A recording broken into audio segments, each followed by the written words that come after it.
Hi viewers, welcome to our channel. Present మనతో పాటు చంద్రహాస్ గారు ఉన్నారు.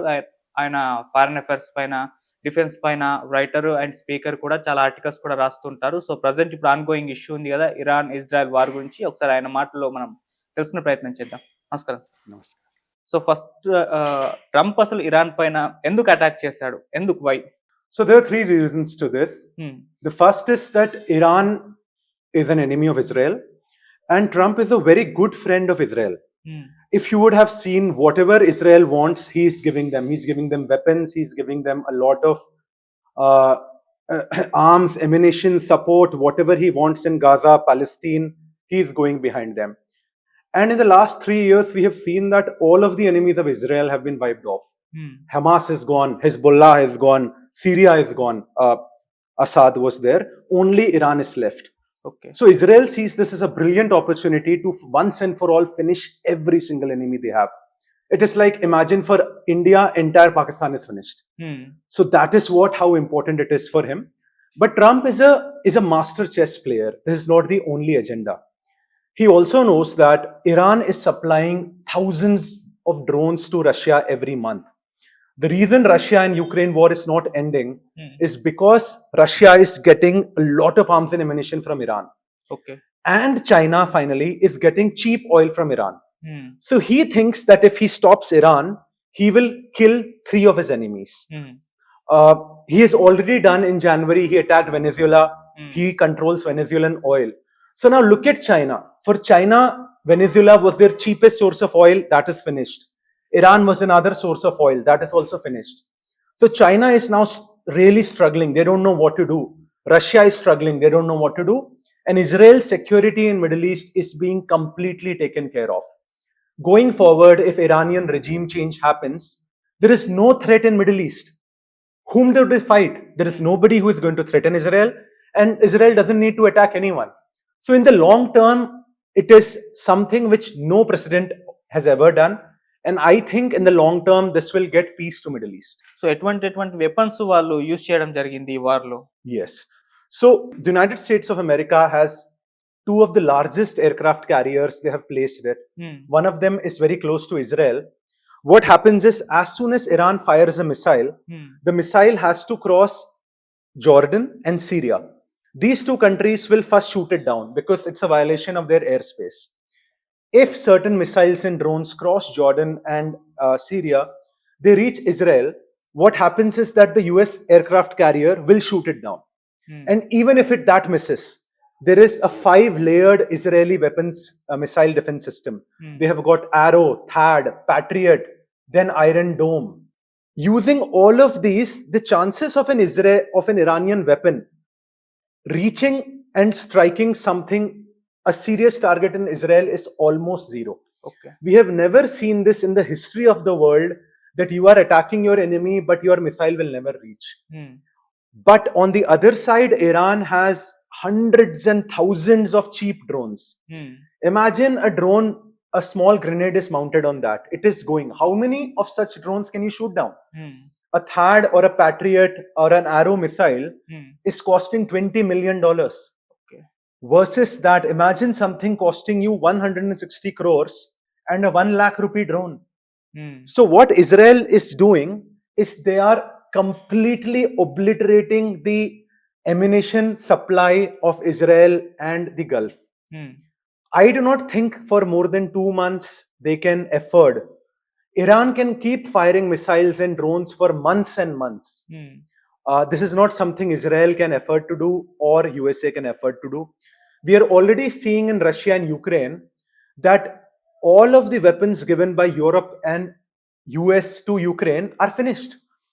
Ukraine has now invented their own weapons and they're trying to counter Russian drones. A lot of countries are now asking Ukraine, hey, can you help us? Can you help us in solving for this? Because what Iran is doing, it is unprecedented in warfare. No one has ever seen. No tank doesn't matter, helicopter doesn't matter, planes doesn't matter. All matters is how many missiles, how many drones can be fired. And one important thing which people are not recognizing is China is covertly helping Iran. Why is Iran still firing drones? They don't have that manufacturing capacity. Like we have seen in Operation Sindoor, China is the hidden power here. They do not want Russia to fall, so they are non-stop giving weapons and supplies to Russia. They are calling them non-military electronic components. But they just have to go and assemble them. It becomes a military component. Whom are they fooling? Okay. Similarly, Pakistan, in Operation Sindoor, we have seen they have non-stop been supplying weapons, munitions, and drones to Pakistan, and now they are going to do it to Iran.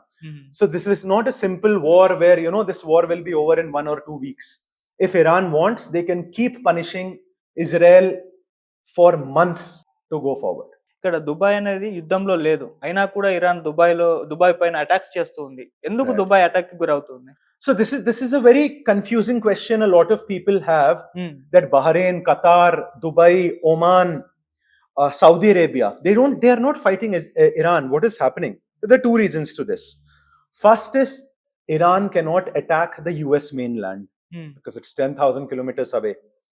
They are not able to attack Israel for the reasons I have mentioned before. So what they are trying to do is firstly destroy all the US bases which are there in Iraq, in Bahrain, Qatar, Saudi, UAE, and Oman.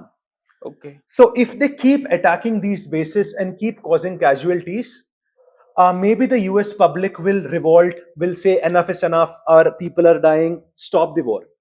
So this is one way of applying pressure. The second one is Dubai has a lot of expatriates, a lot of foreigners, a lot of Chinese, Russians, Americans, Europeans. When they are being attacked, it's a terrorist attack, if you have to understand. Why did 26/11 happen? It was a terror attack, so that people get scared, terrorized. Similarly, Iran is trying to create terror in Dubai so that these people cry, shout, and then they tell their country, stop this war, stop this war.